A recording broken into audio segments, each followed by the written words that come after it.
हिंदू धर्म का निर्माण जब दुनिया अंधेरे में थी, जब इंसान सिर्फ जीना सीख रहा था, तब एक ऐसी सोच जन्म ले रही थी जो ना किसी एक इंसान की थी, ना किसी एक किताब की, बल्कि पूरी मानव चेतना की आवाज थी।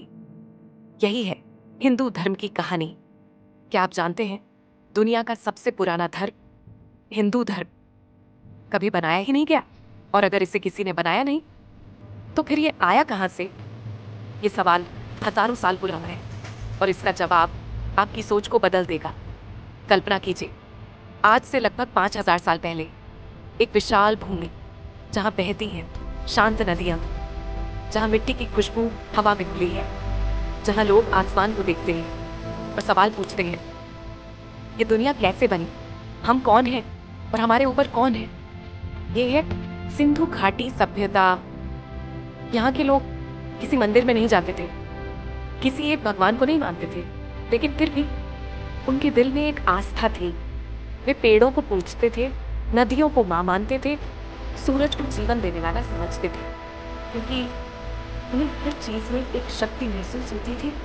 यही थी हिंदू धर्म की पहली चिंगारी। हमें आगे लगता है और इतिहास में प्रवेश होता है एक नए युग का, वैदिक काल। इस समय आर्य भारत में आते हैं और अपने साथ लाते हैं ज्ञान का सबसे पुराना खजाना, वेद, ऋग्वेद, यजुर्वेद, सामवेद, अथर्ववेद। ये सिर्फ ग्रंथ नहीं थे, ये थे इंसान की पहली कोशिश इस ब्रह्मांड को समझने। अब इंद्र, वरुण, ये देवता बल्कि प्रकृति के रूप थे। जब अग्नि जलती थी तो लोग उसमें ईश्वर देखते थे। जब बारिश होती थी तो उन्हें लगता था इंद्र प्रसन्न है। यह सिर्फ पूजा नहीं थी, यह था प्रकृति के साथ संवाद। लेकिन इस कहानी में एक ऐसा सच छिपा है जो बहुत कम लोग जानते हैं।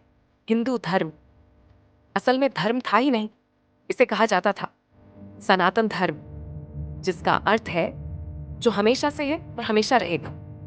ये किसी नियम में बंधा नहीं था, किसी किताब में कैद नहीं था। यह था जीवन जीने का तरीका। समय फिर आगे बढ़ता है और इंसान के मन में सवाल गहरे होने लगते हैं। मैं कौन हूं? मैं क्यों हूं? मृत्यु के बाद क्या होता है?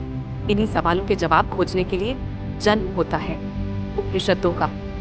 यहाँ पहली बार एक क्रांतिकारी विचार सामने आता है, अहम ब्रह्मास्मि, मैं ही ब्रह्म हूँ। तब भगवान कहीं बाहर नहीं, वो आपके अंदर है।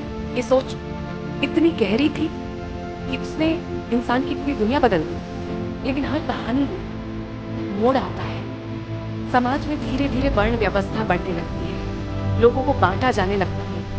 ऊंच नीच, जाति पाति, इंसान इंसान से दूर मिलता है। इस मकान पर का सबसे दर्दनाक दौर था। लेकिन अंधेरे के बाद उजाला आता है। यहीं से शुरू होती है भक्ति आंदोलन, संत कबीर, तुलसीदास, मीरा। ऐसे नाम नहीं थे, तो वो आवाजें थी जिन्होंने समाज को झंझोड़ दिया। उन्होंने कहा, भगवान मंदिर में नहीं, वह आपके दिल में है।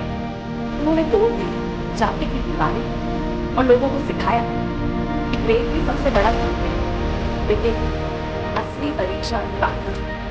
भारत पर आक्रमण होते हैं, मुगल आते हैं, फिर अंग्रेज, बदले कोई जाते हैं, संस्कृति को दबाने की कोशिश करते हैं। ऐसा लगता है जैसे सब कुछ खत्म हो जाए। लेकिन खत्म नहीं होता। क्यों? क्योंकि ये कोई इमारत नहीं था जो गिर जाए, कोई किताब नहीं जो जल जाए। ये विचार जो बस विचार अभी आज हजारों साल बाद हिंदू धर्म जीवित है। ये बदलता है, समय के साथ आगे बढ़ता है, लेकिन अपनी जड़ों को कभी नहीं छोड़ता। ये हमें सिखाता है कि सच्चाई एक नहीं होती, हर इंसान का अपना रास्ता होता है। ये हमें सिखाता है कि भगवान बाहर नहीं, बल्कि हमारे अंदर है। और सबसे बड़ी बात, यह हमें सिखाता है कि जीवन एक यात्रा है और धर्म उस यात्रा को समझने का तरीका। तो अगली बार जब आप खुद से पूछें मैं कौन हूं, तो याद रखना, शायद उसका जवाब आपके अंदर ही छिपा है।